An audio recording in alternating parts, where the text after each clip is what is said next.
To the witnesses, our apologies for the delay. When the bells ring, members of Parliament pay attention. We've done our duty and we're now ready to go, and I will call this meeting to order. Welcome to meeting number 20 of the House of Commons Standing Committee on Public Safety and National Security. I'll start by acknowledging that we are meeting on the traditional unceded territory of the Algonquin people. Today's meeting is taking place in a hybrid format pursuant to the House Order of November 25th, 2021. Members are attending in person in the room and remotely using the Zoom application. Members and witnesses participating virtually may speak in the official language of their choice. At the bottom of the screen, you will find that choice of either floor, English, or French. Pursuant to Standing Order 108, Bracket 2, and the motions adopted by the committee on Thursday, February 17th, 2022, the committee is resuming its study of the rise of ideologically motivated violent extremism in Canada. With us today by video conference, Brandon Regato, Lead Research Assistant on Hate and Extremism in Canada from Carleton University, and Dr. David Morin, Co-Chair, Université de Sherbrooke of the UNESCO Chair in Prevention of Radicalization and Violent Extremism. Up to 5 minutes will be given to opening remarks, after which we will proceed with questions. Mr. Regato, I now invite you to make your opening remarks. Sir, the floor is yours. Dear committee members, thank you for the invitation to speak to you today. I will use my time to briefly discuss my doctoral research, which is a study of right-wing extremism across Canada, undertaken in the School of Journalism and Communication in the Faculty of Public Affairs at Carleton University. While there's a lot I could say regarding the far-right spectrum across Canada, in this witness statement, I will focus on one group I have studied as a way to show a range of behaviors, actions, and risks that help us understand IMVE. The group is the 3 percenters, which I have been tracking since 2018 and are now, as of June 25th, 2021, a listed terrorist entity in Canada. In the past, the 3 percenters, a group steeped in violent white supremacist ideology, openly called for and supported violent action. And while they have now been exposed and stopped, it is likely that current and future groups with similar ideology have learned from the 3 percenters. However, while other extremist movements and groups may copy their organizational tactics, those same patterns can help us identify and overcome attempts at subterfuge from the next iteration of the 3 percenters and similar groups. So, today's brief discussion will trace what offline behaviors were encouraged by the 3 percenters members, what values and beliefs they urged members to uphold, and how their online discussions matched their various About Us sections on their websites and social media pages. These examples link to many of the issues the committee is examining. Whereas many researchers focus on what leads to individuals embracing or leaving extremist movements, my research tracks and identifies how right-wing extremist groups maintain the followers they have attracted. I trace the many ways right-wing extremist groups, such as the 3 percenters, cultivate digital and non-digital spaces for members to feel emboldened to express and potentially act on their most hateful and violent views. The 3 percenters utilized several activities to form and sustain their members' resolve. The first is active and mandatory participation from quote-unquote real members, those that meet in person and take part in offline training in airsoft, where they simulate tactical military drills. The tactical training includes map reading, first aid, and practical applications that benefit a military force. Accompanying such training is a code of conduct leadership expects members to embrace and follow. According to the 3 percenters Alberta chapter, and this is a direct quote, members shall use their training and capabilities to protect the public at all times, both on and off duty. Moreover, a prospective member must be a patriot and possess a sense of the concept of Judeo-Christian values. These values have been emphasized primarily by political conservatives. Here we get a sense of what 3 percenters expect physically, spiritually, and ideologically of their recruits. Clearly, the group appears to present as simply patriotic Canadians. Yet, by tracking their online dialogue, my data shows that their content is racist and grounded in white nationalism. The 3%ers are radically opposed to Muslims, refugees, and non-white immigration broadly. They also engaged in the harassment of progressive politicians across Canada. The discussions and content that transpired on the 3%ers' social media pages are where I will focus my final remarks. While the 3%ers and other right-wing extremists attract a smaller number of individuals into offline activity, there is a hotbed of content that appears daily online and across platforms, calling for and celebrating violence towards Canadian newcomers, non-Christian Canadians, and Muslims. Their focus extends beyond domestic politics and concerns. All too often, stories of refugees breaking laws anywhere in Europe or North America, or a story of what they perceive as a misogynistic attack anywhere in the Middle East, and any and all content they construe as socially progressive and friendly to Muslims is disparaged and fuels the hateful cycle that provides the life force for the 3%ers and other right-wing extremists.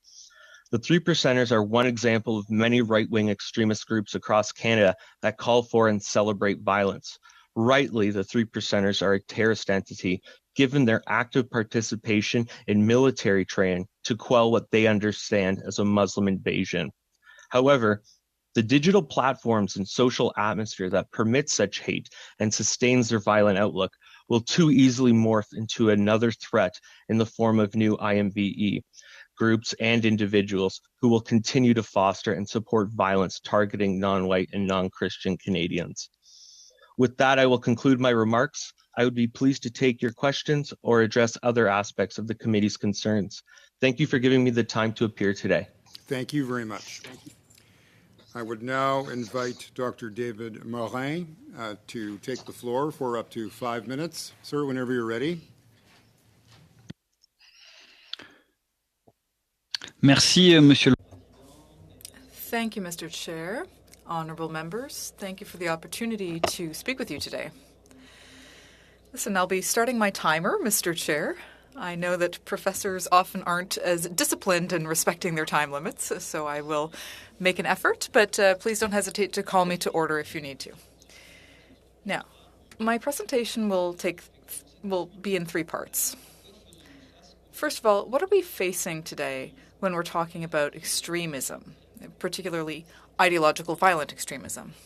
Obviously, this is a complex reality which is made up of a number of trends. Like my colleague before me, I'd like to draw your attention today to the particular ecosystem of the extreme right. That ecosystem is currently characterized by various converging trends. The far right, and I could mention the attacks in Quebec City or London, Ontario, are characterized by an anti-government approach, misogyny, for example, the attacks in Toronto a few years ago, and a relatively new trend, which is a conspiracy theory, as well as sometimes a religious and scientifically skeptical trend. If you look at the number of arrests made on public safety issue, talking about, extremist issues, you really see the strong thread of conspiracy theory belief and anti-government sentiment. So that brings us to the recent events in Ottawa, which found significant scapegoats for some of these people. Now, there are 2 significant points here. Often we distinguish the radical right and the extreme violent right. And I think we're right to distinguish between them, but there are a lot of overlaps, and often they have common goals. I'll come back to that later. I would also add that the increase in the number of violent protests is significant. There have been 250 in the last 5 years in the Western world. This shows that there isn't really a strong separation between extremism and the a tendency to violence. For example, the Capitol riots showed how much violence, how much potential for violence there was. Now, this is part of a broader global trend in the Western world. There's an increase in the number of hate crimes, 25% increase in Canada over the last 5 years, and an increase in violent protests and terrorist attacks from the far right over the past few decades. So there's an increase in social polarization. Now, why? There are a number of reasons. I'm going to give you 3 reasons that I think affect you.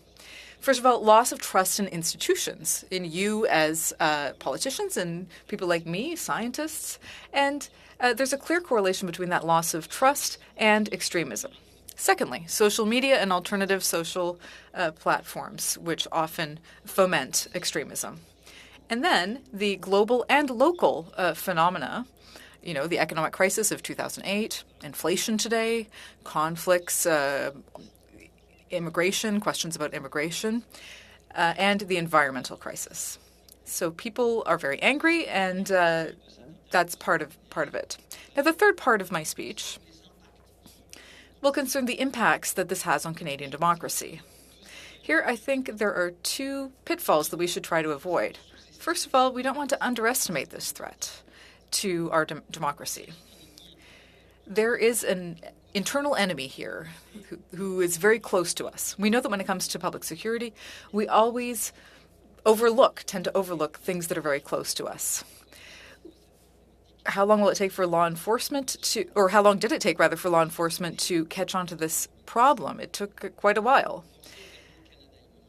People also thought that Canada would be sheltered or immune from this type of thing. It's true that we have a very consensual style of politics compared to the Americans, for example, but I do believe that today there's a consensus that Canada is not immune from these threats. Now, the second major pitfall would be to overestimate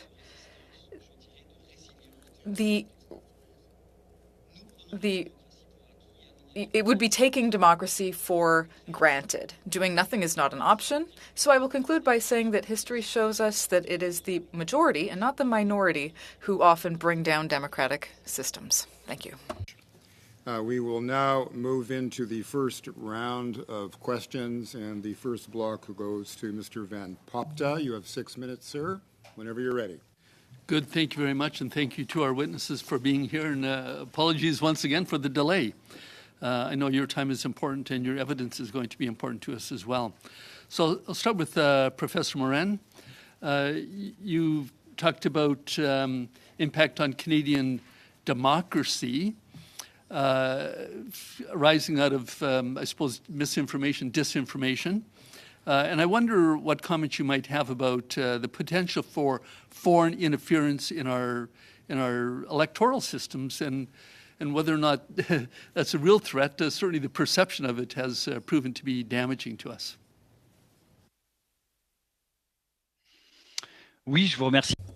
Yes, thank you for the question. Yes, so this is, I'll hesitate here because I also sit on the committee that's studying the new regulation on harmful content online. So I'll try to stay as general and neutral as possible in my answer. But I would say that misinformation is a major issue. And it's true that people often look at violent content, hate speech, and so on, when, in fact, misinformation often falls into a gray zone, just news that is slightly false. And so there's a bit of a gray zone in terms of freedom of expression. Now, in terms of foreign interference, I think what's important to remember is that countries that may have bad intentions often play on the divisions that already exist within a country. And they try to turn the knife in the wound or add salt to the wound and increase social polarization. So I think that it is essential to have regulatory mechanisms that would allow us to really give teeth to some of our responses. If you look at Ukraine and you look at some of the media and Europe or in Ukraine and Russia, you have news organizations like Sputnik that are really a tool of the Russian government. So that is going to be exacerbated in the pandemic too, because there have been these significant impacts on public safety and public health. So I think that is part of the problem, and that alternative media and misinformation do play a role. And I think that the government of Canada is studying that right now, along with all of you. Thank you. Well, thank you for that. So I want to get into the studies that the government has been undertaking with the Communications Security Establishment and Canadian Security Intelligence Service, CSIS. And it's enough of a concern for them to have undertaken a study on the impact of foreign interference in our electoral system. And I think those studies predated they predated the 2021 election. Do you have any comment about that? There's been some newspaper articles that perhaps foreign interference had an impact on some of the ridings in my home province of British Columbia, for example.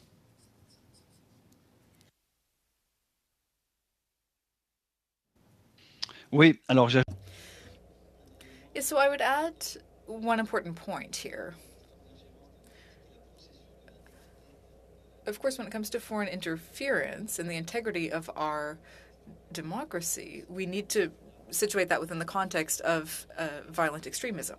But I think we need to broaden that, not just to focus on election periods.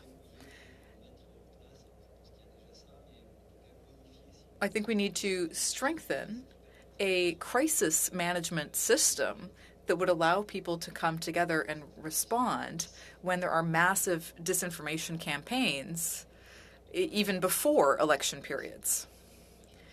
That is a major issue. I would also note that CSIS, and this is relatively new, is no longer hesitates to call out certain countries that are conducting misinformation or that are engaged in foreign interference. So it's certainly a very large-scale project. I think it's important, first of all, to be aware of the problem. I'm not yet convinced that all of Canadian society is actually fully aware of the scope of the problem. So I think one important thing that needs to be said again is that Canadians need to better understand the problem. If our first line of response is law enforcement, well, what's the second? So I really believe that we need to strengthen ordinary people's understanding of the problem so that they can react, and then law enforcement is secondary. It's as though you entrusted the education of our children or the raising of our children to teachers alone. Well, no, the first line of raising children should be the parents. So that would be my recommendations on misinformation. Good. Thank you. Not much time left. I'll concede. Thank you very much. We'll now move to Ms. Demoff. You have a 6-minute block. The floor is yours. Thank you, Chair, and thank you to both of our witnesses for their patience in starting this meeting and for being here today. Mr. Mergado, you've done extensive studying on the 3%ers. We know our security agencies see the far-right extremism as the greatest threat to Canadian safety, and we've heard testimony about these movements monetizing, selling T-shirts, and so when we list a group like we did the 3%ers and others starting in 2019, we're cutting off finances to them. That's essentially what the listing does. So I wondered if you could perhaps speak a little bit about how the government could enhance whether cutting off financing is effective in the first place, and secondly, if you have any recommendations on anything else that we could be doing with organizations like the 3%ers. Thank you for the question. Although cutting off funding is highly effective for some of these more organized groups, unfortunately, the groups that I've followed often are individually backed, just ardent supporters and ideologues. So cutting off the funding will stop some of the problems that can, stem from being able to financially bolster a movement. But we can't overlook the fact that these are often ideologically motivated people that will do it free of cost. Some of the most vociferous posters have no funding other than their own BitChute channels. As far as other alternatives, I would be very tuned into how VPNs are utilized. It's enough, we can crack down on what people are accessing here in Canada, but anyone with a Netflix account knows that you can jump onto an American account and then you get better films. It's the same thing with extremism, unfortunately. You can dodge these sort of government checks and balances quite easily. So not answering your question or providing any useful help there, unfortunately, just raising more concerns for IT people. Thank you. And Dr. Morin, you talked about these groups having an anti-government focus and, amongst other things, conspiracy theories. One of the things that has been troubling is the validation of these movements by people in authority, so elected officials. I would, talk about Randy Hillier, for example, who was part of the many of the conspiracy theories and part of the Freedom Convoy that found its way into Ottawa. What impact does it have when elected officials validate these kinds of far-right movements?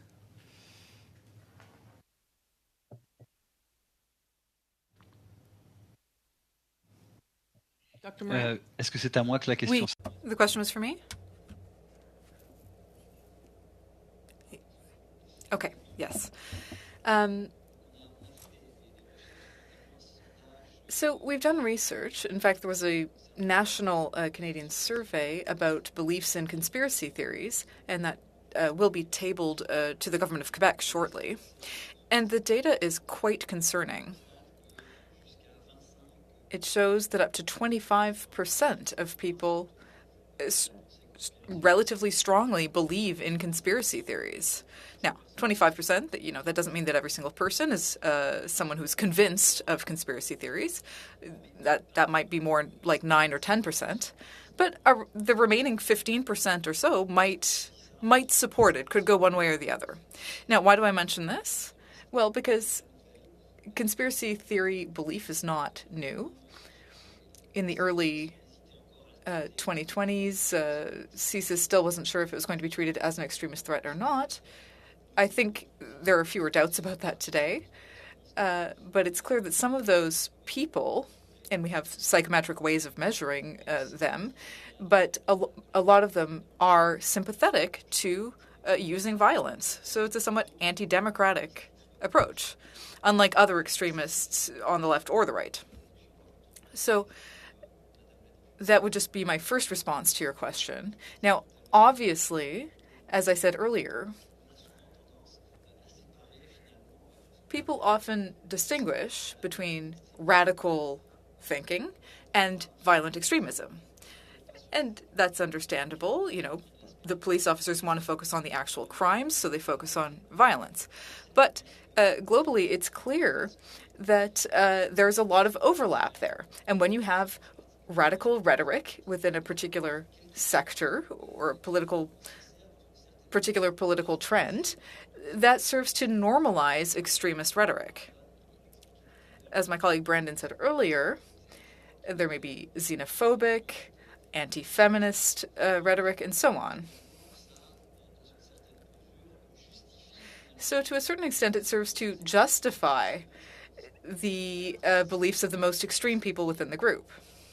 And that can also serve the other people in that they can say, look, we're not as bad as the extremists because we're not violent. So it's very important to see that there are overlaps there. And, if you look at what happened in Ottawa, it was clear that there were people here who were pro-democracy, but who were also hanging out with these people who were anti-democratic, and that set everything off the rails. Thank you very much. Ms. LaRouche, The floor is yours for 6 minutes of questioning. Whenever you're ready, proceed, please. Merci beaucoup. Thank you very much, Mr. Morin.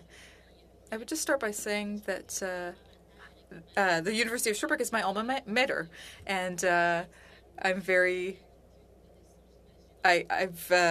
the book by one of your colleagues at the university, so I'm very pleased to see you at the committee today.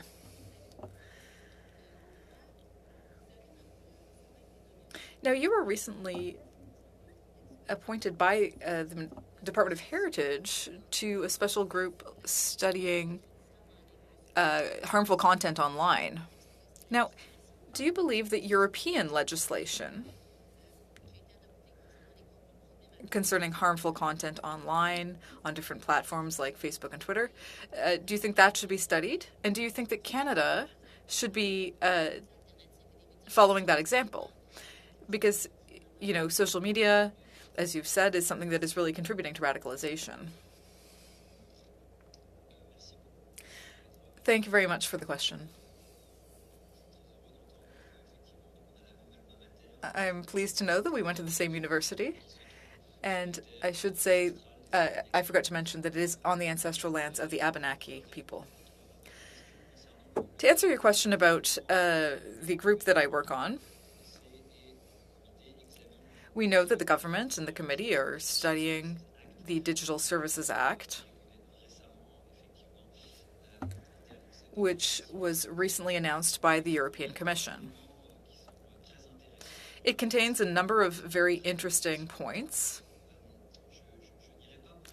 I won't say much more than that because the committee's deliberations on this are public, or rather are not public, but I wouldn't want to speculate about how that's going to unfold. But as I said, it does contain some interesting ideas about the types of entities that need to be regulated, the type of content that needs to be regulated.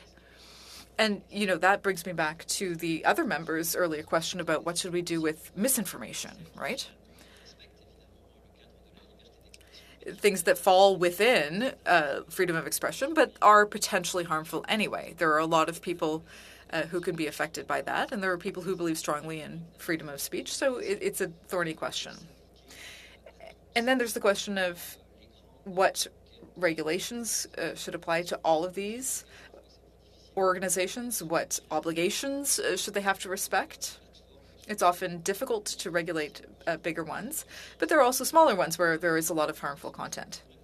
So I would just conclude to say that obviously digital social media is a really big issue. But, you know, the biggest crimes of history and the rise of extremist movements, they didn't need social media to diffuse their propaganda. So yes, we do need to work on social media, but we also need to have initiatives on the ground, offline, to deal with the rise of extremism in certain workplaces, for example.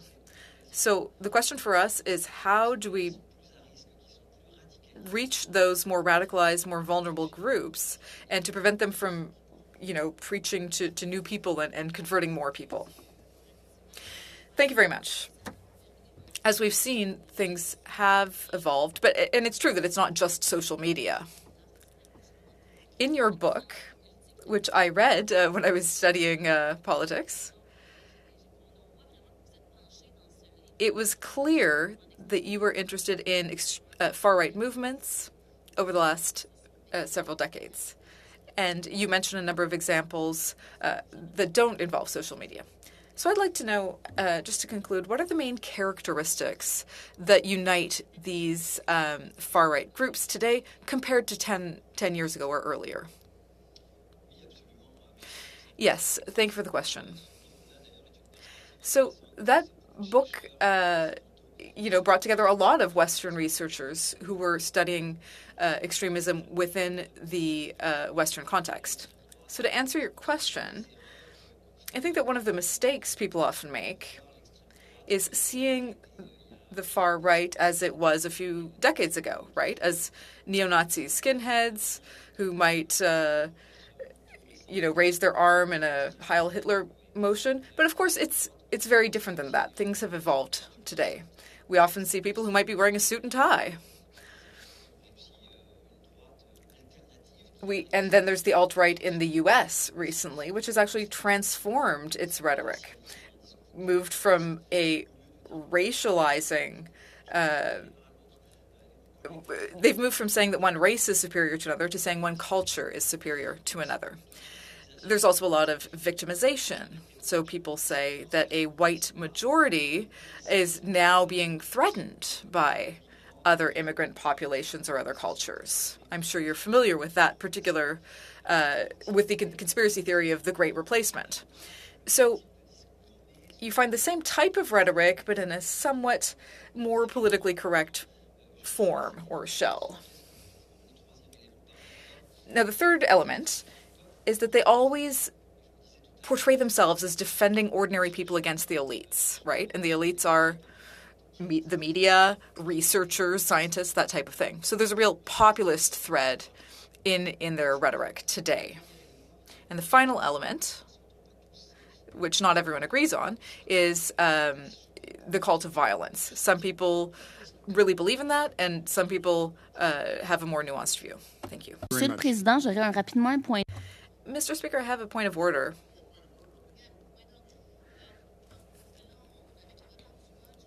Because the vote was delayed, I just wanted to clarify, for the second round, how will it work? Cut the allocation of the second round in half. So it'll be the same order, but half the time, as you would have expected had we more time available, but we don't. Okay. We now move to Mr. McGregor. Sir, you have 6 minutes in this round. The floor is yours. Thank you very much, Mr. Chair, and thank you very much to our witnesses for helping our committee make its way through this study. Mr. Regato, I'd like to start with you. Thank you very much for sharing some of the research that you've done on the 3 percenters, and I'm sure that the way that they maintain their membership, through active and mandatory participation, that tactical military training, enforcing a code of values amongst their members, I'm sure that that works for other groups as well. I guess what I'm interested in is, has your research covered any former members of those groups, like the 3 percenters and the Proud Boys, and have those former members, have they said anything about what would have helped them during the time when they were active members? I mean, because they're stuck in this closed ecosystem where their ideological beliefs are reinforced but also expanded upon. What kind of interventions, have they ever mentioned what kind of interventions may have helped them during the time when they were active members to get out of that lifestyle? Thank you very much for the question. There's a whole host of literature on what it takes to get people in and out of extremism. As far as the 3 percenters and the Proud Boys within Canada go, I don't have any data on that. So I can't honestly answer as to how the Canadian participants have engaged and then disengaged with it. So I don't want to take up any more time unnecessarily. So yeah, thank you. Okay, thank you for that. Dr. Morin, maybe I'll turn to you. I was looking at the UNESCO Chair's website, and in one of the sections on the website, your organization talks about one of the priority issues is the development of evidence-based research and the exchange of knowledge and best practices at the national and international levels. And I think a lot of that covers, the role that social media has played in allowing extremist ideology to spread and find new members. Now, in our earlier meeting this week, we did have Facebook, representatives from Facebook and Twitter appear, and in Facebook in particular said that they have a lot of policies in their community standards which outline what is and is not allowed on their platforms. And they said they were actively monitoring the Ottawa protests in the lead up to the illegal occupation of Ottawa. But one thing that is quite evident is that Facebook allowed Pat King, one of the main organizers, not only to grow his online presence by tens of thousands during the convoy, but he was also live streaming himself, encouraging people to break the law. And, that strayed far beyond what I think is allowed on the platform. So I guess my question to you is that, Facebook has taken the time to try and explain that their policies do try and prevent this, but it's obviously not working. Do you have any thoughts on, what kind of government interventions we need? We've had suggestions about maybe setting up an ombudsperson, but the main concern is that if you clamp too hard down on the main platforms, you're going to spread it out to other alternative media sources. So just any thoughts that you have on that?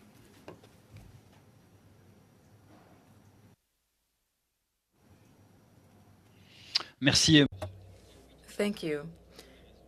Yes, you're right. There is often collateral damage.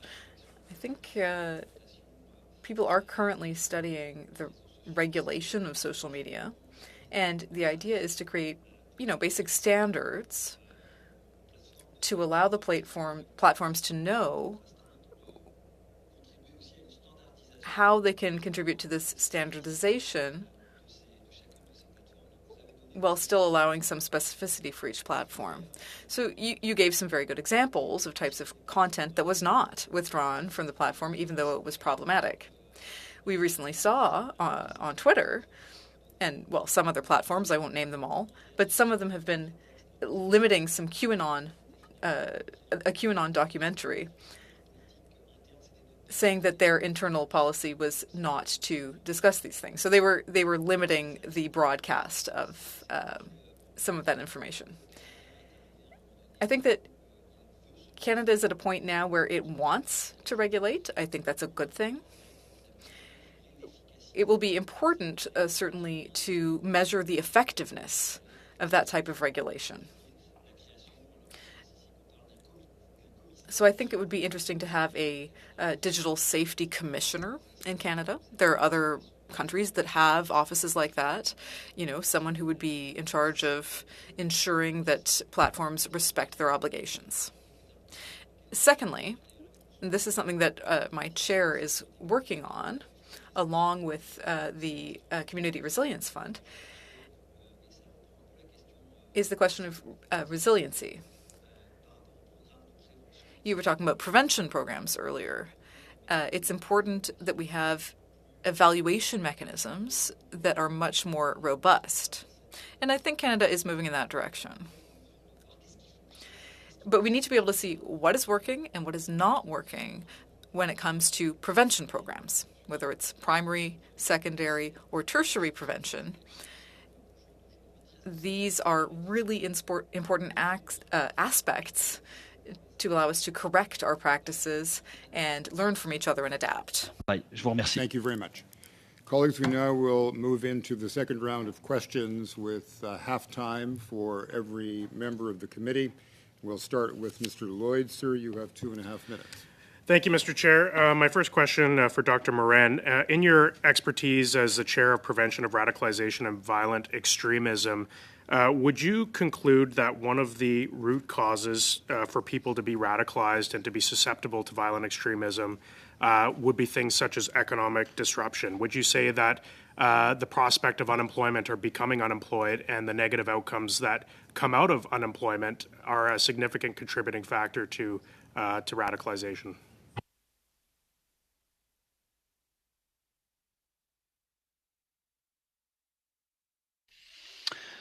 Oui. Yes and no. Data shows that it really depends on the context. So if you look at socioeconomic status, that can be problematic. But more often it's the sense or the feeling of being deprived. So it's the impression that you don't have access to the things that you think you should be entitled to. If you look at the US, for example, and I'll draw a parallel here, who were the people involved in the Capitol riot?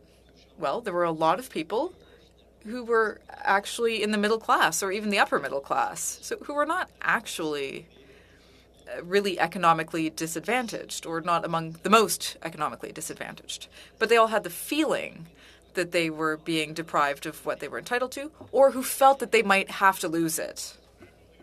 So I want to kind of drill down, and I wouldn't want to suggest that, we were suggesting that people in lower socioeconomic statuses or have lower socioeconomic privileges are more susceptible, but I like what you're talking about in deprivation. So if somebody has a good middle-class lifestyle, they have strong families, strong community bonds, but then they lose those things through an event such as unemployment, say their industry gets put out of business by a recession or a government policy, is that not an act of deprivation that could cause somebody to become radicalized? Oui, absolument. Yes, absolutely. And you could see, with the rise of conspiracy theory beliefs, there's a real correlation there between anxiety, which is due to people's feeling of potentially losing economic status. So this process of radicalization really is the result of a convergence of factors that are unique to each individual. Qui sont systématiquement importants. Je vous remercie. Thank you very much. Mr. Chang, you have the next block. You have 2.5 minutes, whenever you're ready. Thank you, Mr. Chair, and thank you to the witnesses today for participating. Dr. Moran, in your opening remarks, you had mentioned about loss of trust and potential of violence. Can you provide your thoughts on the role that celebrating cultural diversity can have to combat hate and extremism? And what are some of the best ways the federal government can promote a more inclusive society that stands up against hate and extremism? Your thoughts. Oui, merci. Yeah, thank you for that question. It's a very good question. I myself was involved as co-chair of an initiative called Dialogue Plus, preventing radicalization among youth.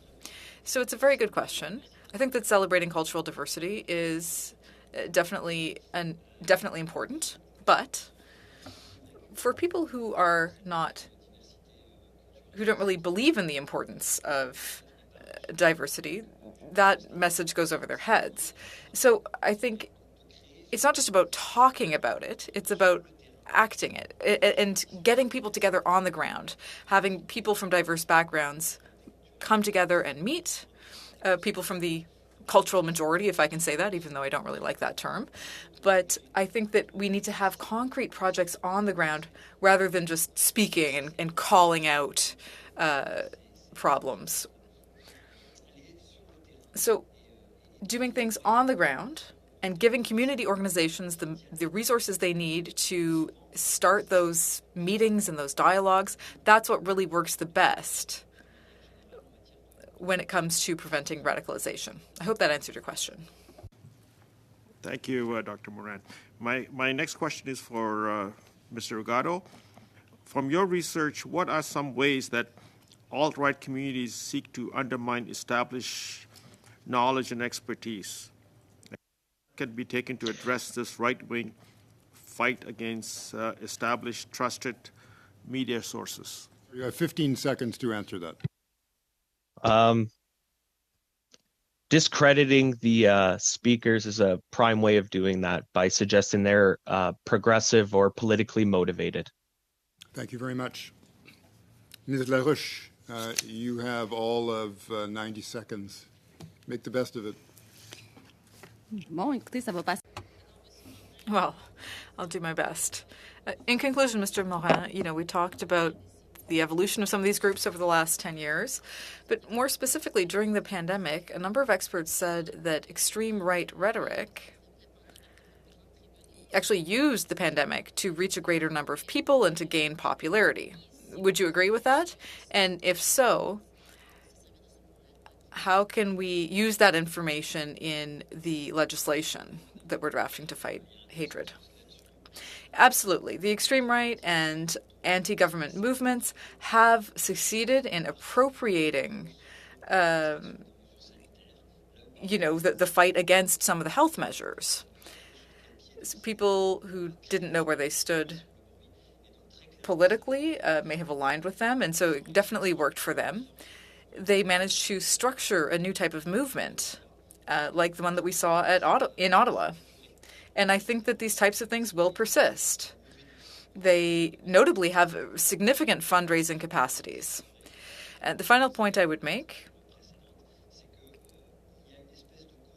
is that there's a bit of a conflation here that we need to look at. There's a conflation between new categories of analysis. You know, they say that the oppressors are the oppressed. People are trying to muddy the waters when it comes to definitions about who is part of the alt-right. And so I think that that confusion is not helping things. We just never have enough time. That's the way it is, the world we live in. Mr. McGregor, you have your 90 seconds whenever you're ready. Thank you, Mr. Chair. Dr. Morin, I'll start with you. The director of CSIS appeared for the Special Joint Committee that is conducting a review of the Emergencies Act, and he has now confirmed that the agency is devoting roughly 50% of its attention and resources to ideologically motivated extremist violence. And we know from what happened in Ottawa in February that there was a complete and total failure because of what resulted and how this city was occupied for nearly 3 weeks. So I guess my question to you in the 60 seconds that I have left is, you know, like what kind of we've had an acknowledgement that CSIS needs to do more. Do you have any suggestions on, you know, like what specifics they should be engaging in? Is it more human level intelligence, trying to, you know, get more informants into these groups, et cetera? Anything that you can suggest to our committee for recommendations? Merci, monsieur le député. Donc, je vais être prudent. Thank you. Well, I certainly wouldn't want to try to give any lessons to CSIS, but I do believe that we need to improve those operations, infiltration operations. And I also think that it's important to try to be transparent about the information that is obtained within the constraints of national security procedures. I think it's really excellent to start doing that to raise awareness among people, and I think that that's where the future lies, in that type of approach. Je m'excuse, j'ai pas beaucoup de temps. Sorry for going over. Mr. Shipley, you have 2.5 minutes in this round. Whenever you're ready, sir. Thank you. I'll start off. There we go. I'll start off with Dr. Moran, please. Dr. Moran, in your opening comments, you mentioned that there's been a loss in trust in institutions. Could you expand on that? Be more specifically, what institution and what's created that loss? Good question. Oui, merci, monsieur le député. Donc, Yes, thank you. Well, you'll see in the report that we're tabling, you know, it talks about the link between believing in conspiracy theories and loss of trust in institutions, notably political institutions and media institutions. It's not even just mistrust, it's actually defiance of some of these institutions. There are a number of reasons for that.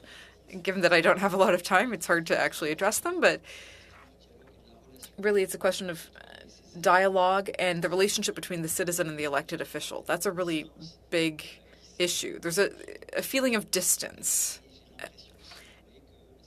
And I think that some citizens no longer actually feel represented by their elected officials. And in my opinion, that's a relationship that's been distorted, and extremist groups have been able to capitalize on that. That's why elected officials play such an important preventive role in preventing extremism. They're important in rebuilding trust, you know, potentially changing voting methods. There's no magic solution there, but there might be ways of reaching out to people so that they feel more or better represented. One important caveat is that this conversation about extremism cannot be a partisan one. It is essential that elected officials be aware that if they're trying to play politics with this. It's like walking around a dynamite warehouse with a match. So on issues like immigration, for example, it's a very thorny issue. There are a lot of debates about it, but you never want to fall into any of that extremist rhetoric, because otherwise, if you try to instrumentalize the debate politically, we will all lose out. And I think that that's really essential, an essential point when we're talking about this. Mr. McKinnon, you will take us to the end of this round and to the break. You have 2.5 minutes whenever you're ready. Thank you, Mr. Chair. My question is for Dr. Moran. Doctor, you mentioned in your remarks that it's essential that we have robust regulatory mechanisms to give teeth to our, I guess, policies. And you mentioned just recently that need for to make evaluation mechanisms more robust. That's kind of begs the question about where we draw those lines. I mean, I think we all have a sense of extremism is, we'll know it when we see it, but that's a very subjective evaluation. So how do we recognize the essential DNA that we need to take note of in these kinds of regulations? Where do we draw those lines? How do we draw those lines? Merci, Monsieur le député. Alors, Thank you very much. Well, the first thing I think we can all agree on is that anything that's illegal offline should be made illegal online.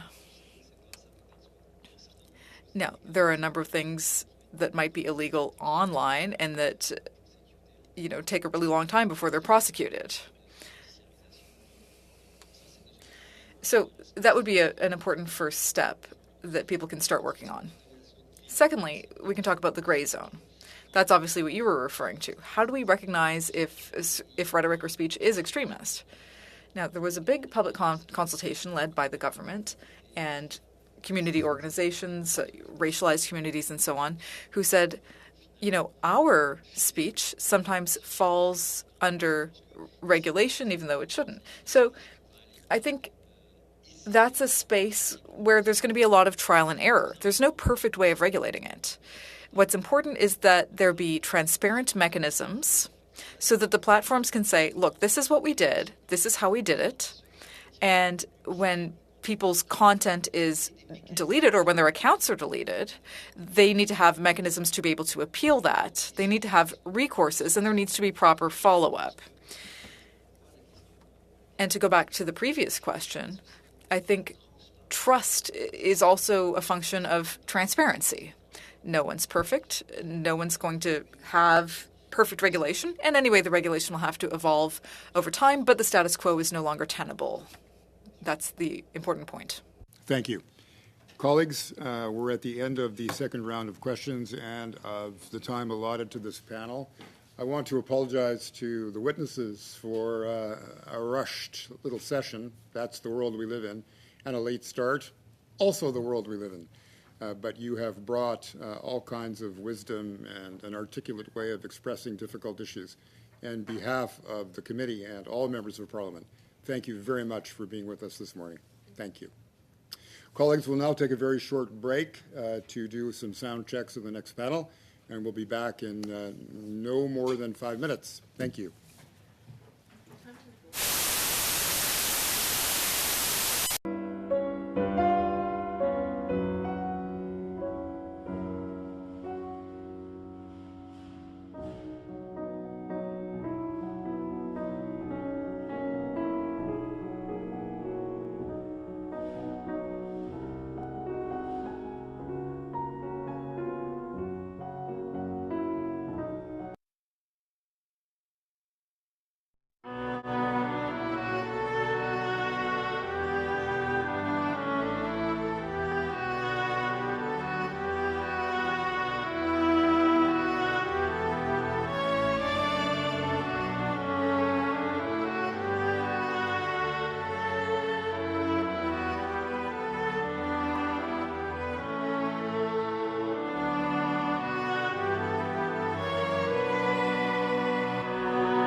time constraints, colleagues, we'll ask our guests to take 5 minutes in their introductory remarks, and then we'll go full one round.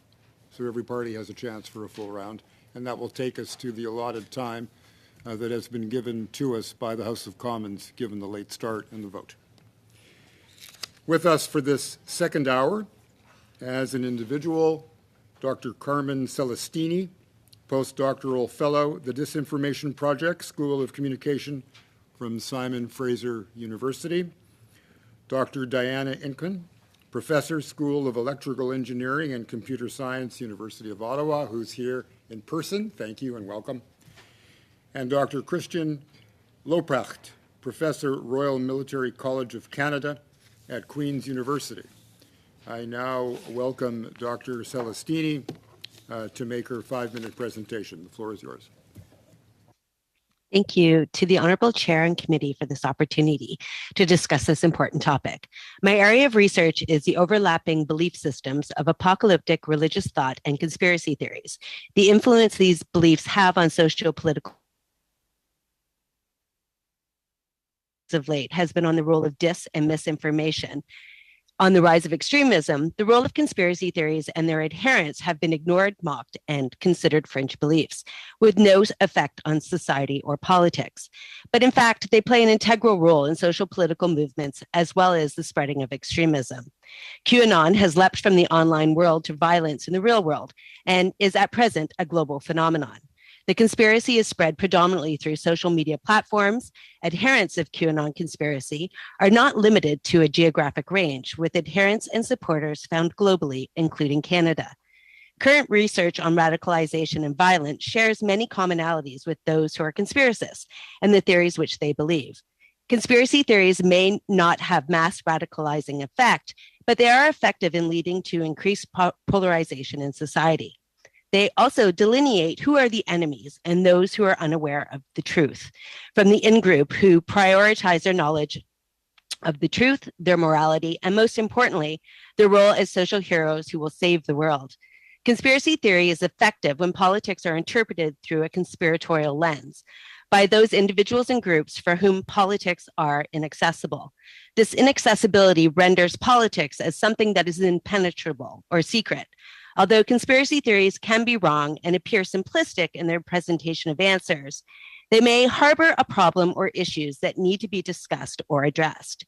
Conspiracy theories, while often portrayed as being based in socioeconomic position and education, are used as a narrative for expressing injustice and in an articulation of fears, both real and imagined, which are then propagated as the basis for some social movements.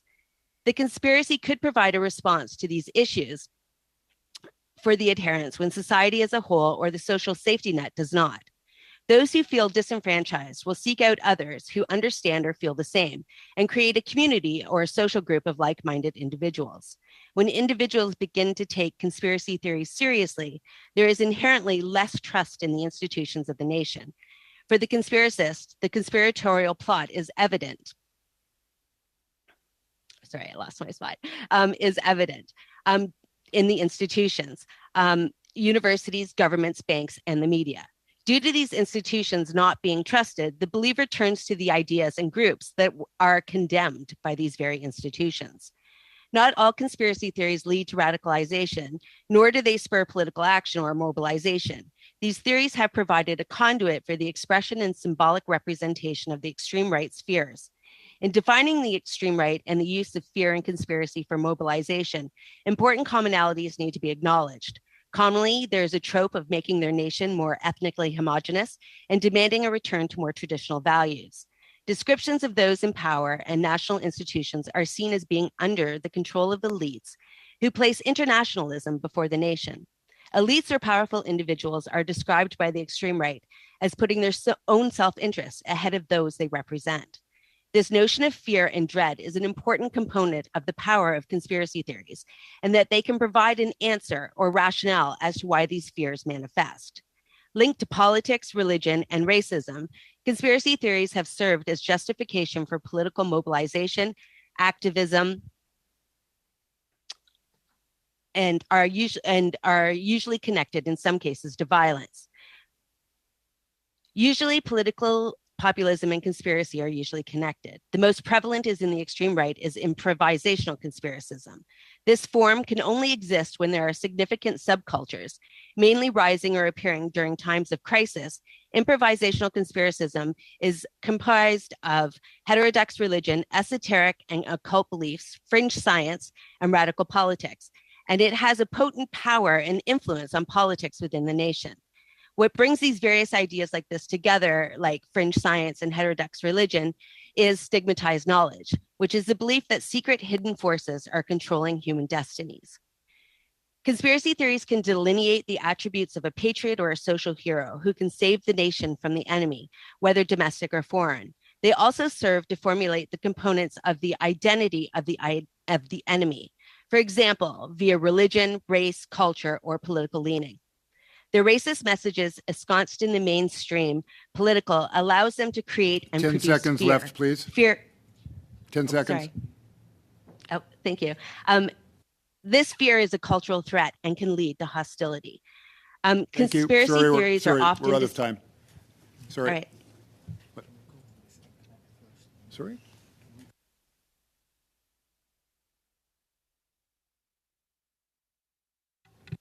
Sorry, we have to be strictly adherent to time limits, otherwise we lose control of what's available to us. Dr. Inkpen, you're next. You have 5 minutes for an opening statement, please, whenever you're ready. Thank you for the invitation. My name is Diana Inkpen. I'm a professor at computer science at the University of Ottawa. My research area is artificial intelligence, natural language processing, machine learning with focus on social media text processing. So I'm going to offer a bit what I know about from computer science perspective. Not sure is that much use of this committee. In my research, we look at messages, individual messages or groups of messages from a certain users. For our methods, it's easier to have more than one message at a time. There is more information for text to be analyzed. I looked at cyberbullying messages to protect children while they are online, or detecting signs of mental health, or suicide ideation. I didn't look, there are some benchmarks of hate speech that we play with in some small projects. I didn't look particularly at extremist messages, but I think the same kind of methods, AI tools, could be used. Most of the time, we need to, these classifiers and automatic methods pick up on words, phrases associated with certain topics and certain very strong negative emotions, for example. And most often they learn from data. Besides classifying a text or a set of messages or a user, we can also summarize text, we can find similar things, we can identify bots or unreal and fake accounts because the language they use is different and have other behaviors. So what I want to say is I'm more concerned about the accuracy of this kind of tools, and we work in computer science to improve accuracy with latest deep learning methods. And also, but beside that, accuracy is what computer scientists try to provide, and these tools are not perfect. So in my opinion, there will be always need for a human in the loop and use them with not only with a grain of salt, but also to try to have an explanation of why the machine recommends such things. And we work on explainable neural language classifiers and so on, even if it's very, research area, so it's not easy to get explanation. So besides the accuracy, of course, it's very important to use any AI tool in a very strong ethical way. And I know the government is putting in place regulations for how to use AI tools. So that's what my more focus on increasing the accuracy of this kind of decisions and their explainability. Just thinking about the recent events, protests, convoy, tracker convoy, maybe these users were known to relevant authorities. Their accounts could be automatically monitored to detect very specific extremist messages. Or if somebody is an unknown user and preparing to a hate crime, probably they will post in relevant messages that could be detected and warnings raised and so on. To conclude, I want to say that AI tools could be useful for detecting extremism and dangerous ideologies, but only if they are customized properly in terms of accuracy and if they are used carefully in terms of ethics and way of using by relevant authorities. Thank you. Thank you very much. Now for an opening statement of up to 5 minutes, I would invite Dr. Christian Leuprecht You now have the floor.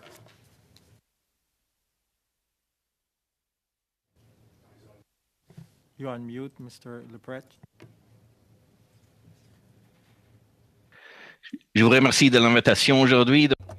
Thank you for inviting me today, and I'd be pleased to answer your questions in both official languages, but I will be giving my speech in English. So, while violent extremism in Canada is a marginal phenomenon, situations arising out of IMV garner a lot of public attention, followed by political commitments and opportunities, such as these committee meetings, to move on certain policies.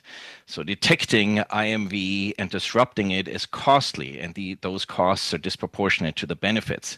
Other areas such as cyber threats, foreign interference, foreign espionage are far more consequential for Canada's security, prosperity, and democracy, but are difficult to quantify publicly in the absence of human casualties. If done better and more systematically, rebalancing Canada's national security and policing posture with a greater emphasis on cyber, organized crime, money laundering, protecting Canadians from foreign malign actors, etc., would have a far greater benefit for public safety, and depriving IMV of resources and enablers than the current approach, whose tracker seems neither particularly efficient nor effective. Who is likely to sympathize with, provide material support for, or actually engage in violent extremism, and why has become one of the most pressing security questions of our time. Yet pragmatically, the question is made more difficult by the small numbers of those in this category on the one hand, and the vast majority of people in comparable circumstances who exhibit staunch resilience against radicalization on the other hand. We need to distinguish between ideologically motivated violent extremism and ideologically motivated extremist violence. The former concerns the narrative, the latter concerns action. We can sketch these in the forms of two pyramids. At the apex are those who feel a sense of personal moral obligation, followed by those who justify the narrative, and below are those who sympathize with it. And in the action pyramid, you have the terrorists at the apex, radicals that support them, and below them activist sympathizers. During testimony before this committee on May 12, 2021, CSIS's Tim Halweg used a comparable analogy when he referred to three tiers: passive engagement, active engagement, and mobilizing to violence. Chief Superintendent Duhem testified that he was gravely concerned with the extremist views that are fostered, for instance, online, and can have led to actual physical violence. Yet Mr. Halweg was much more nuanced in acknowledging that there is neither a conveyor belt nor a causal relationship. In fact, the relationship between narrative and action is indeterminate. Few in the narrative pyramid ever move to action, and action is not necessarily motivated by belief in the narrative. Ideology is only one of 12 micro, meso, and macro mechanisms that drive radicalization. Ideology is neither a necessary nor a sufficient condition for radical action. That is, ideology does not cause extremist action, and many incidents of extremist violence and action are not necessarily motivated by ideology. And when ideology is present, it turns out to be a rationale to justify extremist action and violence that people had already intended to engage with in any event. So in short, decades of evidence from psychology confirm that what people say is actually a poor predictor of what they'll actually do. For policy purposes, countering or changing a particular narrative, such as IMV, is quite distinct from the problem of stopping people from perpetrating extremist violence or action. The aforementioned numbers show that extremist violence in Canada, however problematic, remains rare and isolated. CSIS, CSE, and the NSI Co-op acknowledge as much in their annual report, which highlights other issues such as cyber. However, these issues are less politically appealing than IMV. Similarly, sympathy towards violence or breaking law, that is the problem of mass radicalization, is not widespread in Canada among any community, in contrast to select subgroups in some European countries, for instance, and arguably in the United States. As Chief Superintendent Duhem confirmed during his testimony, the most common threat actors we see are individuals with no clear group affiliation who are motivated by highly personalized and nuanced ideologies that lead individuals to incite and or mobilize violence or action. And he went on to refer to the increasing individualized and leaderless nature of this threat environment, while Mr. Holloway confirmed that there is no common ideology that binds these groups. In other words, both violent extremism and extremist violence and action are marginal phenomena in Canada that that I think we can reasonably well contain. Thank you very much. Colleagues, we have just enough time for a full round of questions, and we'll begin with Mr. Lloyd with 6 minutes. Whenever you're ready, sir. Thank you, Mr. Chair. And I'm going to start with Dr. Luprecht. Really interesting testimony from you. Something that in the previous panel with Dr. Moran, I explored the concept of deprivation. He used the term, and that a lot of IMVE or extremist root causes are related to people either being deprived or the fear of being deprived. And I use the example of unemployment. Would you agree with Dr. Moran's assessment that this is one of the root causes for radicalization? So deprivation as in material deprivation, just to clarify what you mean by deprived. Unemployment is an example I used. Yes, so I think the challenge with deprivation is that it's the catch-all explanation for just about anything and everything that ails our society. So I think yes, deprivation is a significant intervening variable, but of course there are many individuals who are materially or otherwise deprived in our society that do not harbor extremist thoughts or do not engage in extremist action. Of course. So I'm not. Of course, Dr. Luprecht. But would you agree that, for when you're identifying the cases of the rare cases of people who are extremists, that there could be something related to deprivation related to a material loss as a motivating factor? Well, if we look at the January 6th storming of U.S. Congress, it turns out if we analyze the people who engaged in that, many were middle class. Many did not suffer deprivation.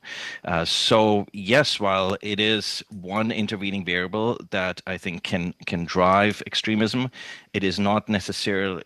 I think it would be a mistake to chalk it up as a causal variable.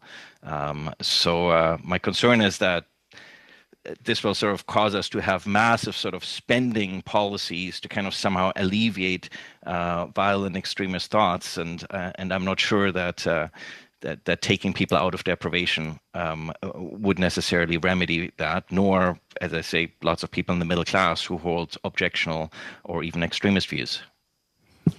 No, I appreciate that that explanation.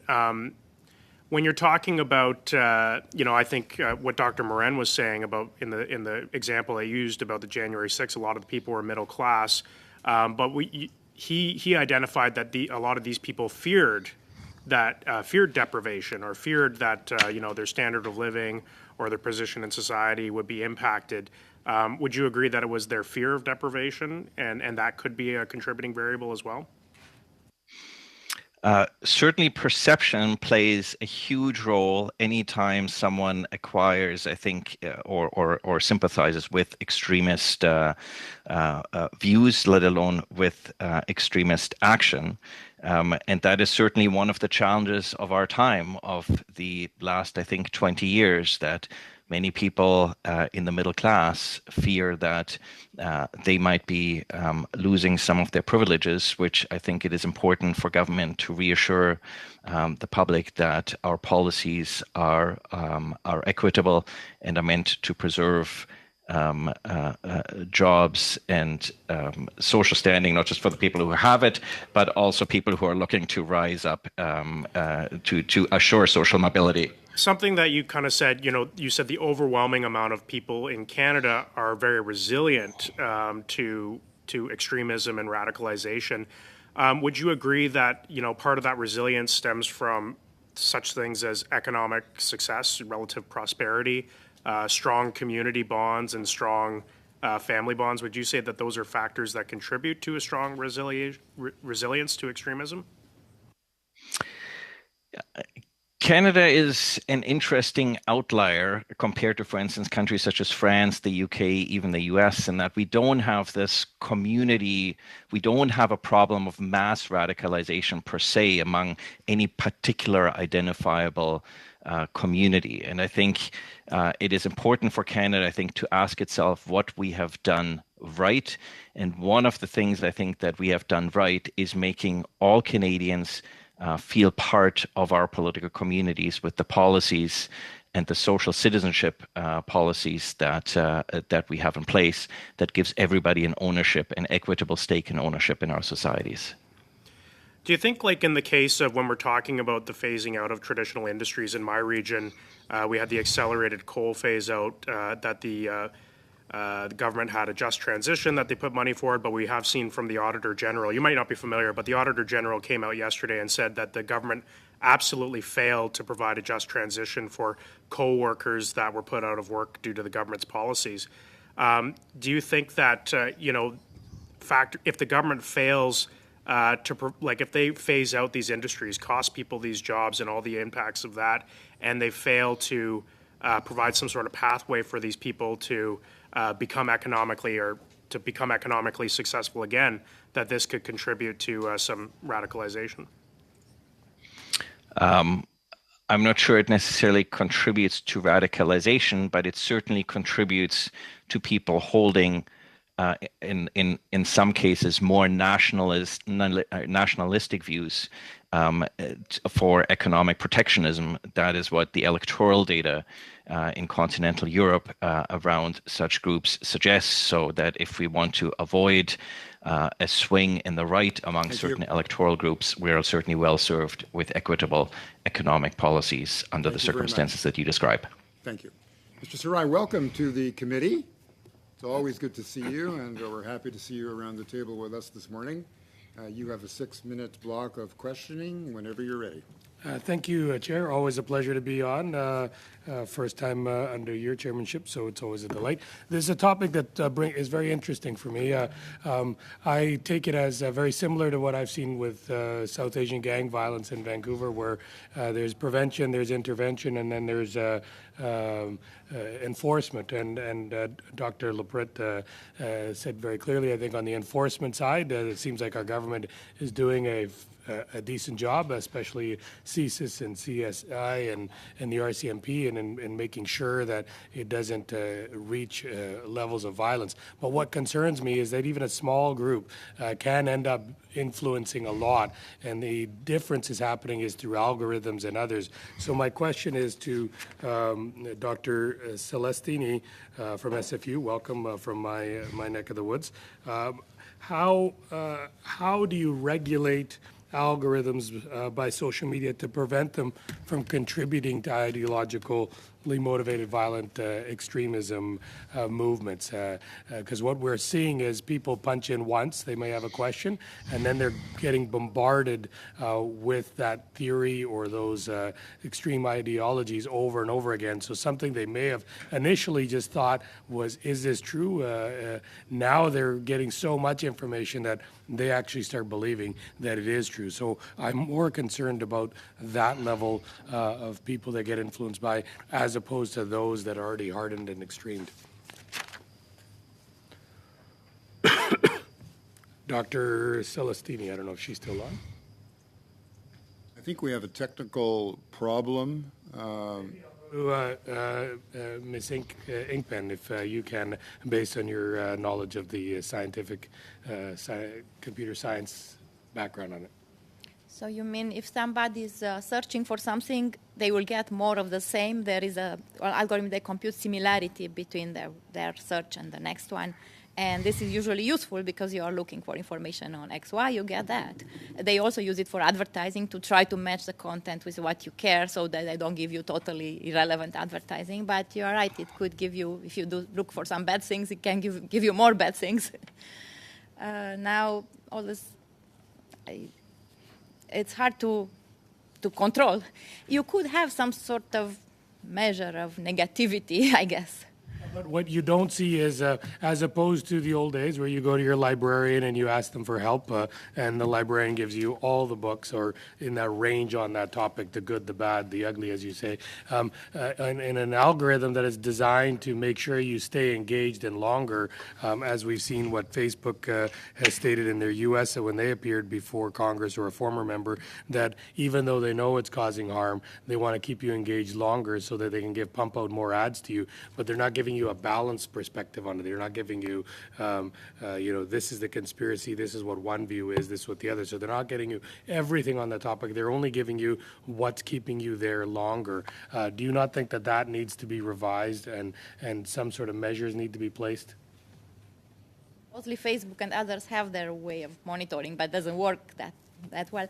You could, so there could be a measure of diversity in the retrieved, these recommender systems could give you several things that are of interest, but they could ensure diversity. They give you more perspectives and more different things, even if it's less related, but has higher diversity to not rank it very low. So they could ensure that they can make these recommender systems to have more diversity, to not give you only one kind of thing, even if you are interested only in that. And that might even increase engagement because the user could find something else that they didn't know they might find interesting. So you're saying that this could be helpful, but you're saying it could be harmful too, or you're saying that it would be wiser to have that as opposed to just getting bombarded with the same content over and over? I'm just saying that they could design the systems better to retrieve similar things, but also with wider perspective. Similarity in content, but also allow things that are not fully similar but related and have different points of views, and there could be some way of determining points of views automatically and presenting them to the user. But this is research, tools are not readily available to do that. Thank you. Dr. Leprick, can you tell us, do you see that the rising, and you've seen, monitored it in Europe and France and other places, the rising extremism that happens, can some of it be contributed to the algorithms and ways social media pushes out information to you based on a search to keep you engaged, not to give you all perspectives, but rather to keep you engaged so they can pump out more ads and make more money? Well, we can test that hypothesis. The Gilets jaunes movement in France was directly driven by Facebook changing its algorithm after complaints that not enough voice was given to local views and local media. And Facebook sort of cautioned about be careful what you wish for. And what we got was an overemphasis of local views that then drove some of the local grievances and what people ended up seeing. So all that to say is that you're absolutely correct that the algorithm that you have can have very real political consequences for the stability of our societies. Have you seen any countries or areas? 5 seconds, that's all you got. Real quickly, who have done good measures to control this or regulate this in this social media space? Germany has legislation that requires a significant amount of material to be removed proactively by social media companies. Much. And now I'll turn the floor over to Ms. LaRouche, who has 6 minutes. Whenever you're ready, proceed, please. Merci énormément nos trois. Thank you so much to all three witnesses for those very interesting remarks. My question will be for Mr. Leprecht. You said that following the convoy protests in Ottawa, that the authorities didn't understand how powerful their ideology was. They also underestimated their capacity to organize and their objectives. Do you think that we had a clear portrait of the impact these groups have on Canadian society? And maybe how would it be important in the future to have a better understanding of these movements so that we can prevent some of the more potentially violent or extremist protests?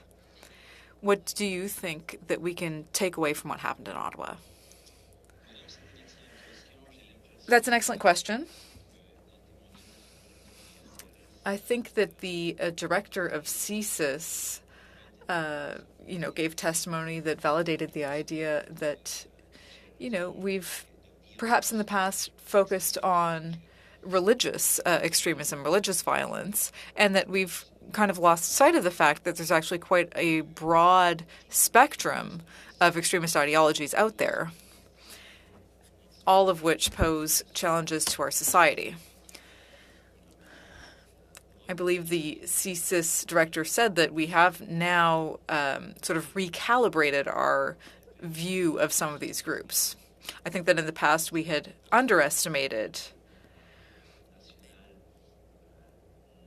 the ideology of the extreme right in Canada, and perhaps overestimated religious extremism. So I'm trying to find concrete solutions here about what we can do to prevent protests like these. You talked about money laundering in your opening remarks. Perhaps could you say a little bit more about that issue and how that can really help fund some of these groups? I think with the Ottawa issue, it really showed that our national security posture is simply not aligned with the threats that we face in the 21st century.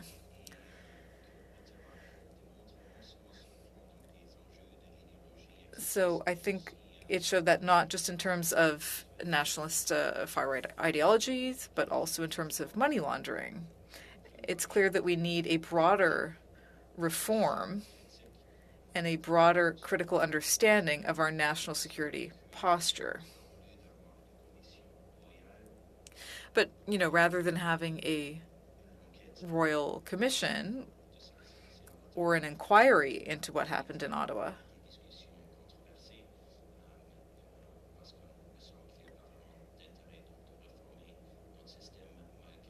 we need to focus on reforming the system, because it's clear that what happened in Ottawa was the most serious challenge to our national security system in a long time. Thank you very much. My next question is for Ms. Inkpen. Now, same idea here. What lessons can we take from the convoy protest? You talked a bit more about prevention and working before things happen. You talked about a potential alert system that could be created.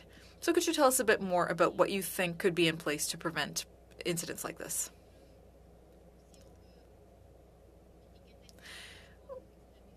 Well, perhaps we could try to label the degree or the intensity of some of these protests.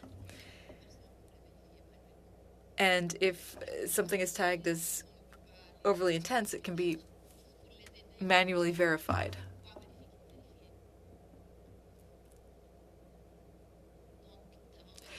So essentially you want to have a better portrait, a better understanding of the situation, so that we understand how these radical movements work. Just to come back to the question of social media and algorithms, something in the news lately is that Elon Musk may be buying Twitter.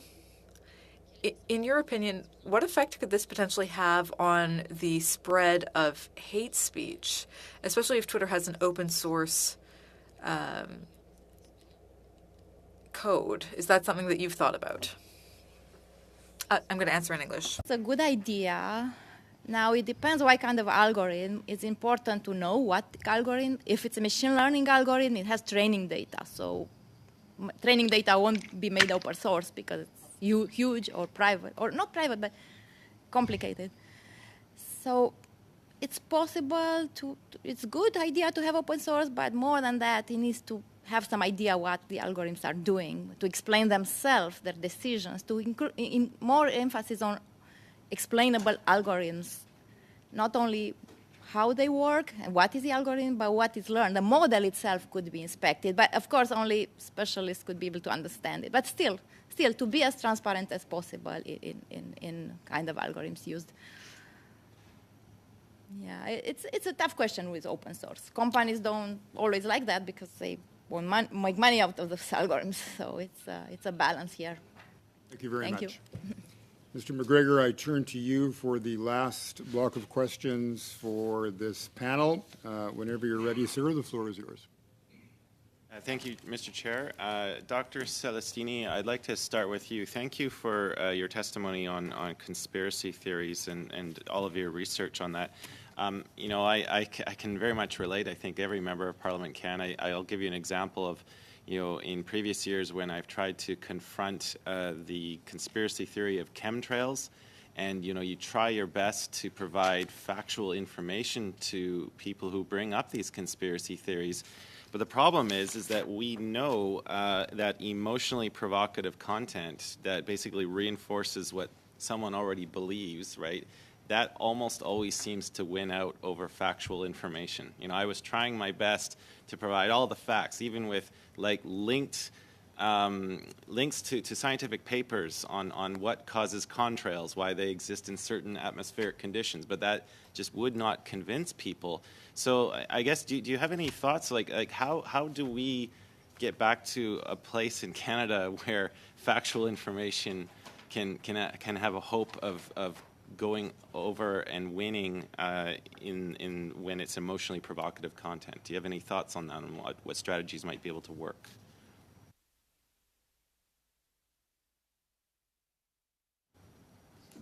Yeah. We were having technical difficulties before. Are we still, Clerk? Apparently she seems to be frozen. She is definitely frozen. What other witnesses want to take a crack at that? Sure. What I can Mr. do McGregor, is go ahead. If she comes back on, if maybe the clerk can give me a signal. Dr. Ingpen, maybe I'll start with you. So it's sort of related to the same subject. When COVID-19 first appeared back in March 2020 and everything was starting to go into lockdown, of course, that's when we started to see a lot of misinformation spread about, you know, vaccines and what was happening. I did notice that large social media companies like Facebook and Twitter, whenever there was a subject or a posting on COVID-19, they would put a disclaimer which would link you to like the Public Health Agency of Canada, so that people weren't necessarily seeing a post censored, but they were also seeing a link to where you could go to verifiable, factual, scientific-backed information. Do you think it's possible for social media companies to do something similar when we're talking about ideologically motivated extremism? You know, when it comes to like, you know, anti-government conspiracy theory stuff, like should social media companies be using the same thing, and is that quite easy for them to do?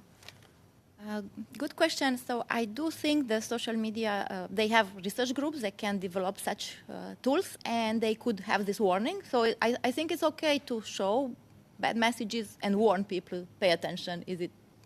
And so it could be flagged with a certain degree of confidence, and maybe another thing they could add is a kind of people agree or not, thumbs up or down, do you agree with this? Maybe have people's opinion. This seems like a fake or disinformation. People agree or not. I don't know, maybe have users label that.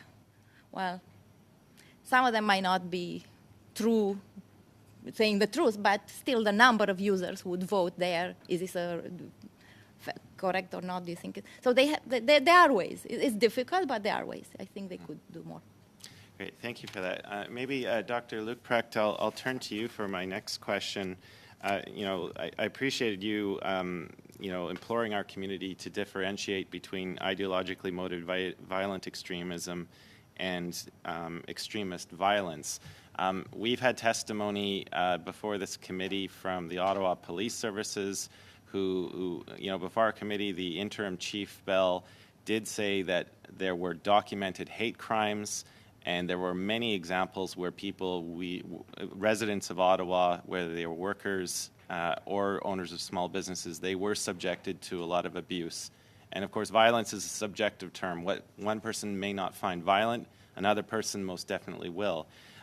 You've been quite scathing in how all levels of government failed in their response to the illegal occupation of Ottawa, and I believe you've called for a royal commission. could you maybe expand, like just sort of related to the subject matter of what we're dealing with, like what would you like to see that Royal Commission cover in specific reference to what our subject matter before this committee is right now? Mr. McGregor, the fundamental failure in Ottawa during the illegal occupation was an absence of the rule of law in a democratic G7 country for the better part of 3 weeks. That is absolutely inexcusable. The state was absent. We were not able to enforce the legislation that we have on incitement, on hate crimes, on sedition, whatever else you might want to include here. And I think when we have that fundamental failure of the fundamental, the first obligation of the modern state towards its citizens is the safety and security of all citizens. And when the state cannot provide for that, then we need to understand what happened. Police Services Acts have a clear measure of that, adequate and effective policing. I always translate into adequate and effective policing means meeting the needs, values, and expectations of citizens. And Mr. McGregor, you ask Canadians whether the policing that we saw in Ottawa and the response by the state was adequate and effective. And if the answer to that by a majority of Canadians is no, then I think we have good grounds for a Royal Commission to understand what happened to make sure we never have a recurrence of that sort of situation. Thank you. Colleagues, that takes us to the end of our allotted time. I want to thank the witnesses for their patience and for adjusting to the changing schedule of Parliament, and to colleagues for doing the same thing. It was a fascinating couple of hours. I'd like to thank everybody for their contributions to it. I wish everybody a happy and pleasurable weekend. This meeting is adjourned.